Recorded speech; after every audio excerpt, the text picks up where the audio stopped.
And I still have with me in the studio the CEO of Goldwater River Sands Consort, that is Aliyu Umar.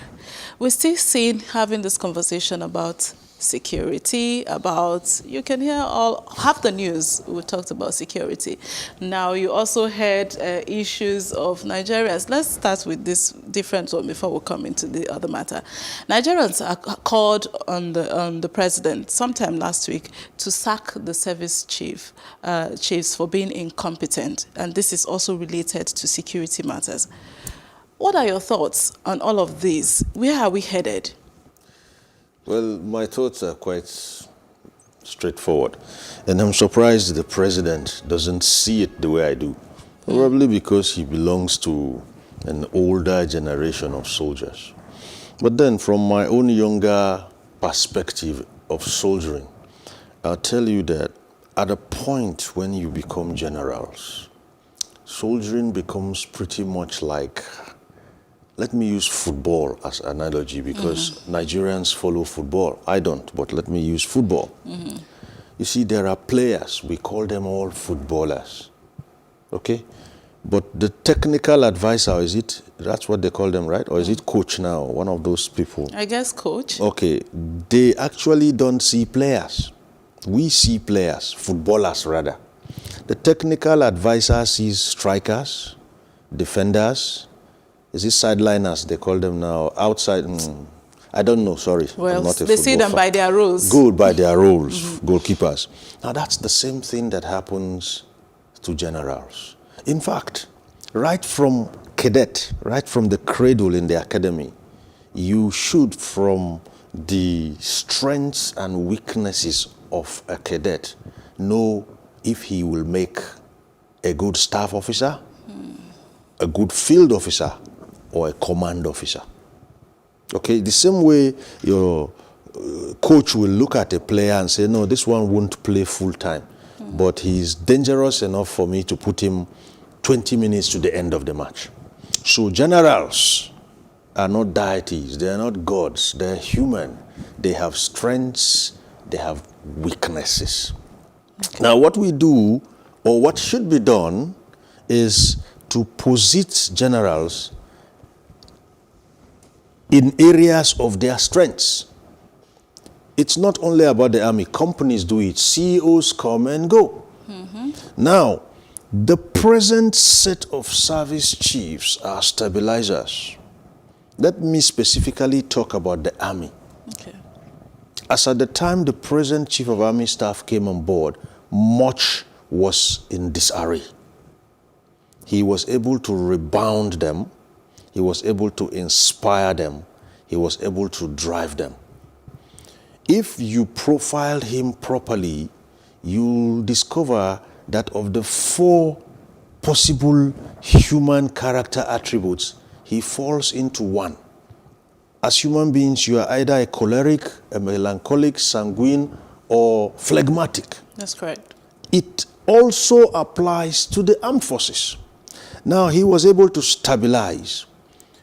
Right now, we have optimized stabilization. We should have been into offensive. If you observe what is happening in the Northeast, we're always repelling attacks. So we're on the defensive, and we've been so for the past 10 years. So at a point in time, when you are done with stabilization and you want to move into the phase of consolidation, that master stabilizer may not be necessarily your best bet for the job. And that is when you will have to make a change. The problem with us is we're either in service or we're in retirement. We have not been able to be innovative and creative enough to understand that beyond serving and retirement, there is also a place where you can pool the right minds and think tanks that should be able to work back to back with those on seat. And I don't know where we got this notion that the most senior man on ground has to be the chief. You don't agree with that? No, it doesn't have to be. If you go and look at other armies, there were, in fact, right now we've had a situation, we've had one, General Martin Luther Agwai was a general when General Yusuf the late General Yusuf, was chief. Martin Luther Agoye was on a foreign assignment. Operationally, he wasn't under Yusuf, but administratively, he was under Yusuf. So we are looking at situations where I don't know what to think anymore. Imagination ability, innovation ability seem to be just stereotyped. We are looking at a situation where, as I speak to you right now in the army, whether anyone likes it or not, there is low morale. Let who wants to cry, cry. Aliyu Umar, Captain Blade said so. I'll tell you why. The military scenario is pretty much like a secondary school. There is SS3 down to JS1. That's right. And for JS1 to ever get to JS2, SS3 has to graduate. So what do you think happens if JS3 doesn't graduate? And you have to start clearing the bottom to make room for the restless younger ones to come up, but they'll never get there. Now, that in itself is going to cause the system to implode. I can bet you, because of what is happening, certain young, ambitious, aspiring officers to certain positions have lost that ability. Motivation. The reason is simple. The army runs on age. Other than age, it also runs on what you call rank. So you phase out every year. Classes phase out every year. Now there are some classes that there is no magic about it. Their time to become chiefs have already expired. And they're still there. And they're still there, probably counting days to when they are old enough or have spent enough years to leave. Constitutionally, we have an arrangement for service chiefs. Now, in my own ex-military intelligence officer's head, it could get to that stage where these senior military officers who are not happy will walk against the system. All the successes we've made will be eroded. I expect my president to know that. But it doesn't seem he does.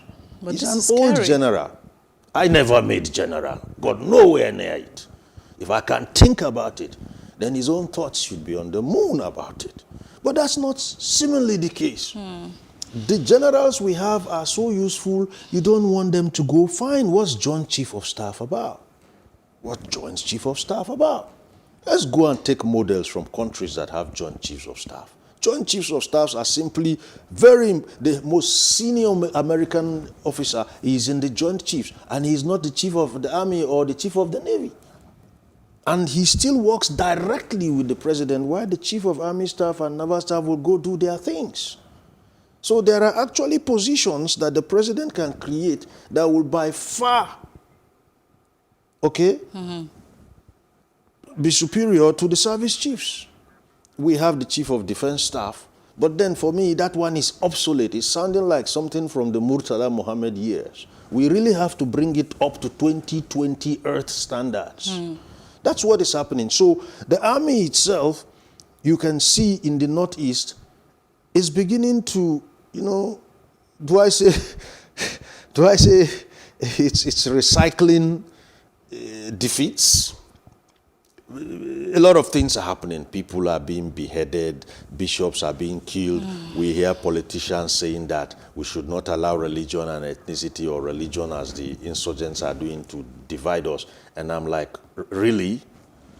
The insurgents learned how to use religion to divide us from the politicians. I must say thank you, really. You are most welcome. For bringing this new perspective and deeper perspective into the matter. Aliyu Umar, who is the CEO of Goldwater River Sands and Consult.